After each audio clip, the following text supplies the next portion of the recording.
pessoal, tudo bem com vocês? Estamos aqui com mais um episódio do podcast Sabia Dessa com a nossa convidada Bia. Olá pessoal, tudo bem?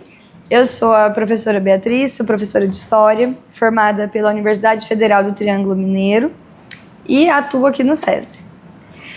O nosso bate-papo de hoje vai ser sobre o tema ditadura militar brasileira. Vamos dar início com algumas perguntas, começando por Bia. Como que o Brasil chegou à ditadura militar em 1964? Bom, quando a gente fala de ditadura militar, tem todo um contexto global. Então, a primeira parte que a gente precisa entender é a questão da bipolaridade mundial, né? Que era a questão da União Soviética e dos Estados Unidos, que vai ter uma influência gritante na ditadura militar brasileira. Porque é a partir dessa bipolarização da Segunda Guerra, o pós-Segunda Guerra, que vai nascer o famoso medo do comunismo. Então, quando entra com o argumento de que o Brasil está entrando numa possível era comunista, é quando os militares assumem o poder a partir de um golpe de Estado que vai ser dado num presidente considerado de esquerda. Então, eles que eu digo são os militares, eles vão argumentar no sentido de temos um risco, temos uma ameaça capitalista, uma ameaça ao capitalismo, né? Uma vez que o Brasil era aliado dos Estados Unidos. Então, todas essas alianças refletem nesse possível medo do comunismo, medo da esquerda, medo do João Goulart fazer alguma coisa, que era o presidente que estava no cargo, né? Mas quando a gente para analisar, esse medo ele não era bem um medo real, e sim uma forma de domínio também do capitalismo e do imperialismo dos Estados Unidos. Essa ameaça comunista que eles tanto falavam na época era praticamente inexistente no Brasil, né? Praticamente inexistente. Quando a gente para pensar nos movimentos comunistas brasileiros, a gente entra em alguns partidos, tem algumas organizações que não eram vistas como partidos, mas elas tinham uma relevância, mas muito pouca. A parte principal é porque João Goulart ele vai ter algumas ideias como a reforma agrária. Então, hoje a nossa Constituição tem a reforma agrária e nem por isso a gente fala que é uma Constituição comunista.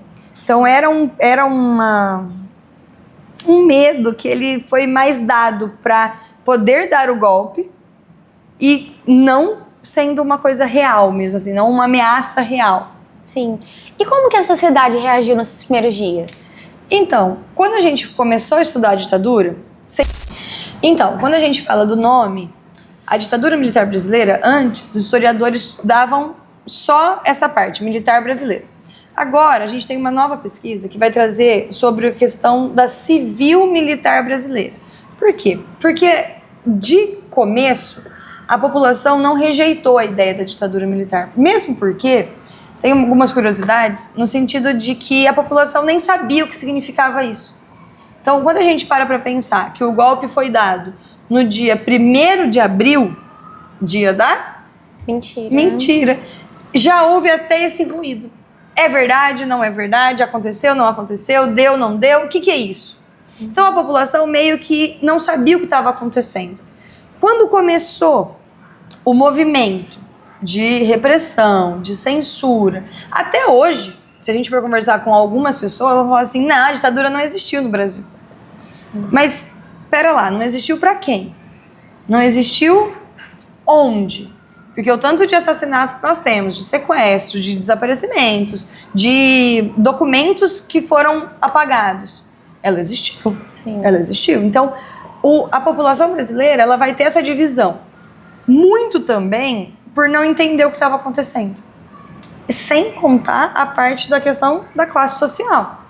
Então, ela atingiu a todos, uma vez que, vamos fazer uma relação, é financiada pelos Estados Unidos. As grandes empresas estavam sendo beneficiadas com isso. Sim. A imprensa estava sendo beneficiada com isso. Até que ponto a ditadura vai chegar para todo mundo igual? Sim. Ok? E a censura? Você falou sobre a censura que teve na ditadura. Como que funcionava a censura e as formas de tortura que tinha na época? Desde a ditadura, a gente vai mudar a forma de governo, né? Então, eles vão sair das leis e passam a governar por atos institucionais, que são os famosos AIs. E nós temos dois principais, que é o do bipartidarismo, então isso já é uma forma de censura, que é o AI2, que é quando você tem, só pode existir no Brasil 2 partidos, um, teoricamente, do governo, da posição, e um permitido da oposição. Sim. Que era o Arena, da posição, e o MDB, da oposição. Então essa já é a primeira forma de censura. E quando a gente fala de censura total, a gente vai entrar no AI-5, que são os piores anos, né? Que são os anos de chumbo, que é lá para o governo Médici. Então, o AI-5 ele vai trazer a repressão e a tortura como formas de legitimar o governo. Então, essa censura ela vai ser a partir de músicas, a partir de arte, a partir de cenas, teatro, reportagens.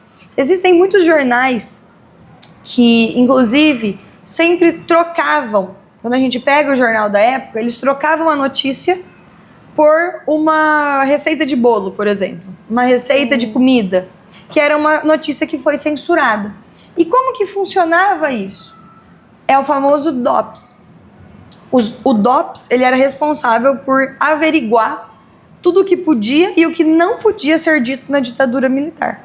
Então, notícias que falavam sobre o governo, notícias que desmentiam alguma coisa, que criticavam, censuradas. Músicas, censuradas. Então, a gente vai ter, por exemplo, cantores e cantores presos e exilados por causa da censura da ditadura militar. Então, Chico Buarque, Caetano Veloso, Elza Soares. Tem uma série de famosos que vão ser detidos durante a ditadura pelo que eles cantavam. Nem sempre a censura entendia o que eles estavam falando. Então, tem algumas músicas que eram mais gritantes, né? Como o Cálice do Chico Buarque. Mas tem outras que não vão ser tão assim. Como Eu Sou a Mosca, do Raul. Que a galera não entendia na época que era uma música contra a ditadura militar. Então, a censura ela vai funcionar justamente no sentido de controlar o que pode e o que não pode ser dito, pensado, demonstrado sobre o governo dos militares. Sim, sim. E você acha que a economia brasileira teve um impacto durante a ditadura? Porque tem muita gente que usa como uma defesa para falar que a ditadura militar brasileira foi uma parte boa para a economia do Brasil. Você acha que teve um impacto em si? Clara, a gente tem que pensar o seguinte. Eu tenho o famoso milagre econômico. Sim. Só que esse milagre econômico, ele foi um investimento altíssimo, internacional, que foi investido dentro do Brasil. Só que esse investimento, ele não gira o mercado. Ele vai beneficiar as grandes indústrias que já eram grandes indústrias. Uhum. Ele vai beneficiar a elite que já era dona. A desigualdade social durante a ditadura, ela passa a ser gritante. É a famosa música, né? De cima sobe e o de baixo desce. A ditadura vai gritar essa diferença de classes. Por quê? O investimento vem para as indústrias, vem para a elite, para os donos das empresas. Esses donos investem na indústria e ganham mais dinheiro, produzem mais, ganham mais dinheiro.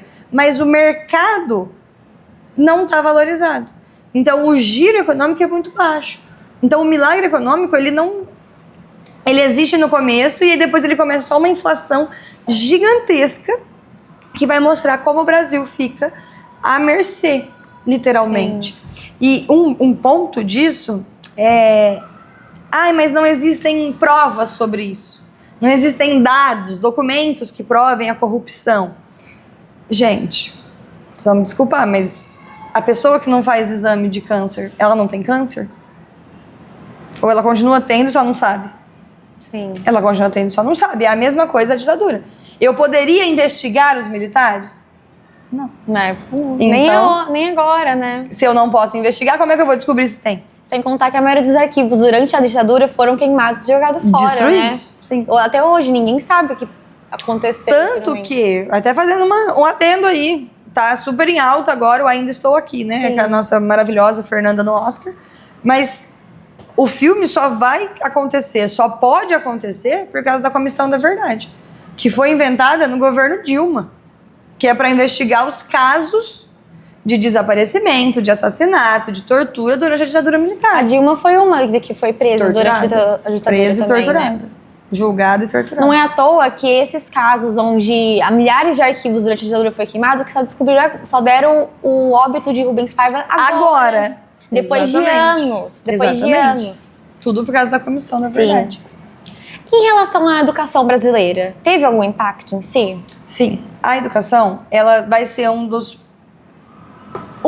planos que não vai ser foco. Só que a gente já entendeu que quando a gente quer mudar uma sociedade, a gente vai focar na educação. Então, o que os militares fizeram neste período? Eles começaram reformas do ensino superior para depois chegar no ensino de base. Primeira coisa, ensino superior. Não existiam mais cursos de humanas espalhados. Então, por exemplo, eu não tenho faculdade de História, faculdade de Geografia, faculdade de Sociologia, de Filosofia. Não.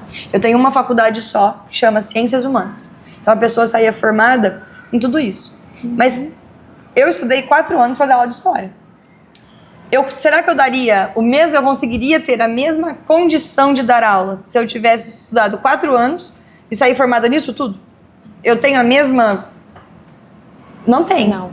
Então, esse é um ponto. E na educação básica, a parte de material didático foi refeita, a parte de educação cívica foi implementada nas escolas. Então, vocês teriam uma aula na escola que era sobre como ser cidadão brasileiro, onde você aprenderia toda a questão da educação cívica.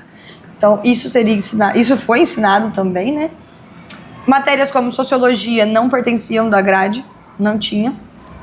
E nas escolas, uma curiosidade só, as salas que vocês já viram, aqui na nossa escola não tem isso, mas algumas escolas têm aquela janelinha na porta, ou uma janelinha, ou um globinho de vidro, assim, uma coisinha de vidro.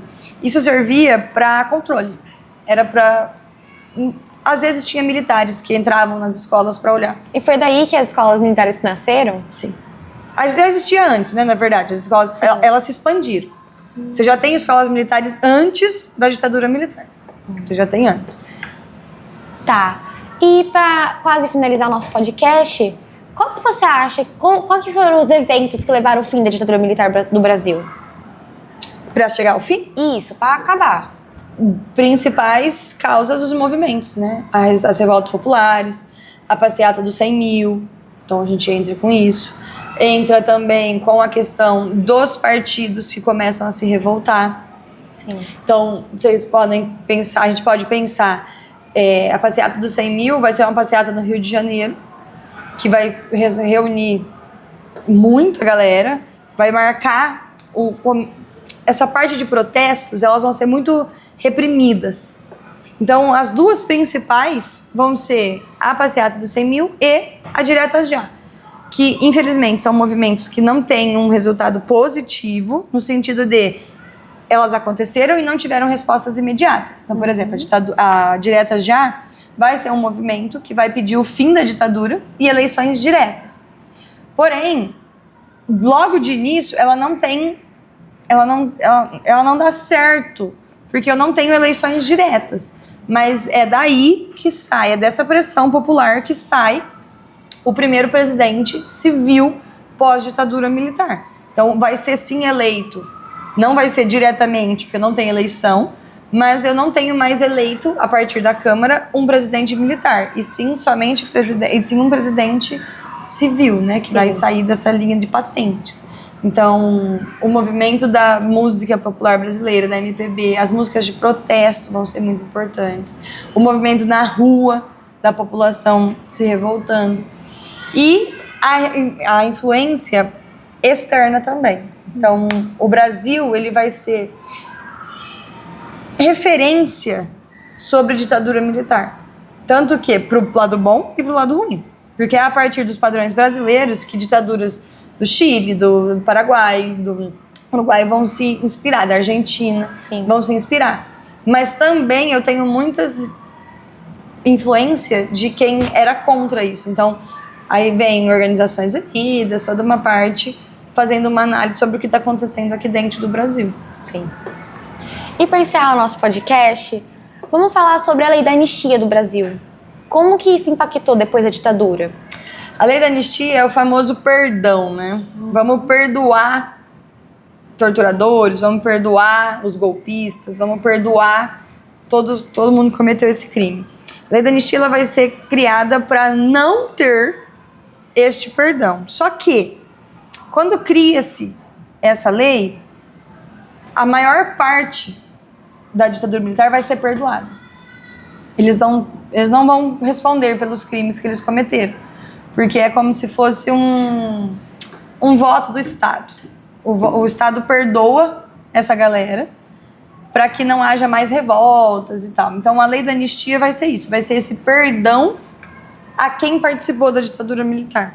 Tanto que existem alguns torturadores que vão ser os mais famosos, assim, né? Tipo, Carlos Ustra, vai ser um dos mais populares de nome, que até hoje foram perdoados, mas depois da Comissão da Verdade, como muitas coisas foram começando a ser descobertas, eles vão